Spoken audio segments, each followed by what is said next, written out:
দেখুন, যেদিন মমতা ব্যানার্জি মুখ্যমন্ত্রী হওয়ার কয়েক মাস পরে থানায় গিয়ে মাঝরাত্রিরে গুন্ডা ছাড়িয়েছিলেন, সেদিন থেকেই ঠিক হয়ে গেছিল যতদিন উনি মুখ্যমন্ত্রীর চেয়ারে থাকবেন ততদিন ক্রিমিনালরা বাংলা চালাবে। তাই আজকে যেটা আমরা দেখছি এটা এটা এক্সপেক্টেড বা এটা সারপ্রাইজিং নয়। কিন্তু যেটা বলা সেটা হচ্ছে আমরা কী নিয়ে তর্ক করছি, পশ্চিমবাংলায় বোম তৈরি হয় কি না, এবং পশ্চিমবাংলায় বোম তৈরি হওয়ার ক্ষেত্রে শাসক দলের গুন্ডা শাসক দলের কর্মীদের মদত আছে কি না। যদি অনির্বাণ যে কথাটা বলছে বা হয়তো এরপরে বাকি দুজন দিক থেকে যা বলবেন, এনাদের কথা যদি সত্যি বলে ধরতে হয় তাহলে ধরে নিতে হবে যে মমতা ব্যানার্জি মিথ্যেবাদী, এবং তা আমি বলছি না, তা ওরা বলছে। তার কারণটা হচ্ছে কদিন আগে আমরা দেখেছি মমতা ব্যানার্জি অ্যাডমিনিস্ট্রেটিভ মিটিংয়ে রাজ্যের একজন এমএলএকে, ওনার দলের এমএলএ শওকত মোল্লা, সে উঠে দাঁড়িয়ে বলছে আমরা বাস স্ট্যান্ড চাই।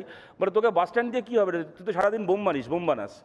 মানে ভাবুন কি সুন্দরজনক, একটা কি মিষ্টি সম্পর্ক মুখ্যমন্ত্রীর সঙ্গে একটা দলের এমএলএর। মুখ্যমন্ত্রী বলছেন যে এই লোকটা বোম বানায়, বোম মারে, অথচ যে লোকটা বোম বানায় মুখ্যমন্ত্রী জানেন সেই লোকটা জেলে নেই, সেই লোকটা মুখ্যমন্ত্রীর সঙ্গে অ্যাডমিনিস্ট্রেটিভ মিটিংয়ে বসে আছে। এই আজকে আমরা দাঁড়িয়ে তর্ক করছি যে পশ্চিমবাংলায় বোম তৈরিতে তৃণমূলের মদত আছে কি না আছে, এরপরেও আমাদেরকে তর্ক করতে হবে।